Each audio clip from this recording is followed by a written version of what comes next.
अयोध्या से सपा सांसद अवधेश प्रसाद ने एक प्रेस कॉन्फ्रेंस में भारतीय जनता पार्टी भाजपा सरकार पर कई मुद्दों को लेकर निशाना साधा है। उन्होंने मुख्य रूप से बिजली कटौती, कानून व्यवस्था और संविधान से जुड़े मुद्दों पर अपनी बात रखी। मुख्य बिंदु: बिजली कटौती। उन्होंने कहा कि गर्मी के मौसम में प्रदेश में भयंकर बिजली कटौती हो रही है, जिससे लोग रात रात भर जाग रहे हैं। उन्होंने किसानों की समस्या का जिक्र करते हुए कहा कि धान की बेरन तैयार है, लेकिन बिजली न होने से किसान धान की रोपाई नहीं कर पा रहे हैं। संविधान: अवधेश प्रसाद ने भाजपा सरकार पर संविधान बदलने की कोशिश करने का आरोप लगाया। उन्होंने कहा कि भाजपा सरकार बाबा साहब भीमराव अंबेडकर के संविधान के कुछ अंशों को बदलना चाहती है, लेकिन समाजवादी पार्टी ऐसा नहीं होने देगी। उन्होंने संविधान को बचाने के लिए किसी भी तरह की कुर्बानी देने की बात कही। कानून व्यवस्था: उन्होंने प्रदेश में कानून व्यवस्था की स्थिति पर चिंता जताते हुए कहा कि आज हत्या और बलात्कार जैसी घटनाएं चरम सीमा पर हैं। महंगाई और बेरोजगारी: उन्होंने महंगाई और बेरोजगारी को भी चरम पर बताया और सरकार की नीतियों की आलोचना की। इटावा की घटना: इटावा में हुई घटना को अवधेश प्रसाद ने दर्दनाक बताया। उन्होंने भाजपा पर समाज को बांटने और तोड़ने की साजिश रचने का आरोप लगाया। उन्होंने कहा कि समाजवादी पार्टी समाज को जोड़ने में विश्वास रखती है। ये प्रेस वार्ता अवधेश प्रसाद के सांसद बनने के बाद से उनके द्वारा उठाए गए मुद्दों में से एक है, जिसमें उन्होंने अयोध्या में बिजली की समस्या और अन्य सामाजिक राजनीतिक मुद्दों पर अपनी राय रखी।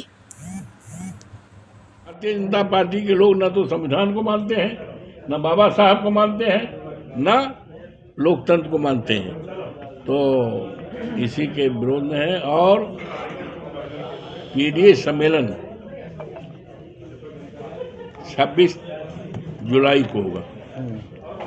26 जुलाई को पीडीए सम्मेलन होगा और पीडीए सम्मेलन की तैयारी के लिए 30 तारीख को बड़ी जिला कार्यालय हम समाजवादी पार्टी के महत्वपूर्ण साथी कार्यकर्ता बैठेंगे और अच्छे ढंग से पीडीए सम्मेलन होगा और बड़ी तादाद में होगा, सफल होगा। इटावा की घटना ये दर्दनाक है और इस देश को और इस प्रदेश को बांटने की साजिश है, क्योंकि भारतीय जनता पार्टी बांटने में विश्वास रखती है, हम लोग जोड़ने में विश्वास रखते हैं। समाजवादी पार्टी, हमारे नेता अखिलेश यादव, हम जोड़ने में विश्वास करते हैं। भारतीय जनता पार्टी तोड़ने में, तिकड़म में विश्वास करती है, वो सफल नहीं हो पाएगा।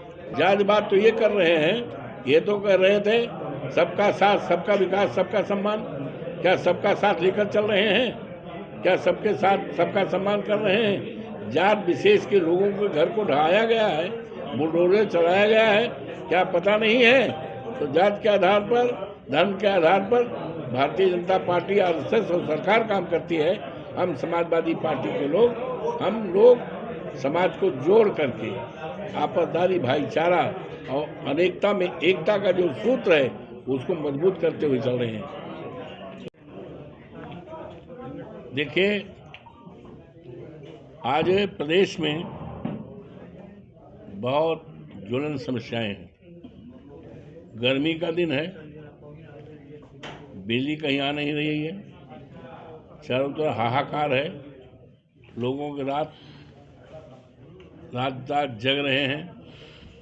किसान अपने खेतों की बेरन जो तैयार है नहीं लगा पा रहा है, बेरन डाल भी नहीं पा रहा है और कानून व्यवस्था के आलम है कि हत्याएं, बलात्कार अपनी चरम सीमा पर है, अपनी चरम सीमा पर है, बेरोजगारी अपनी चरम सीमा पर है, महंगाई अपनी चरम सीमा पर है। और इधर ध्यान न रख करके ये भारतीय जनता पार्टी के, आरएसएस के लोग, जो संविधान हमारा है, बाबा साहब भीमराव अंबेडकर का जो संविधान है, संविधान का जो प्रीम्बिल है, वो संविधान की आत्मा है, जिसमें समाजवाद और धर्मनिरपेक्ष प्राथमिकता से एडॉप्ट किया गया है। 49 में 26 नवंबर 49 को एडॉप्ट किया गया है, उसको हटाने की बात कर रहे हैं।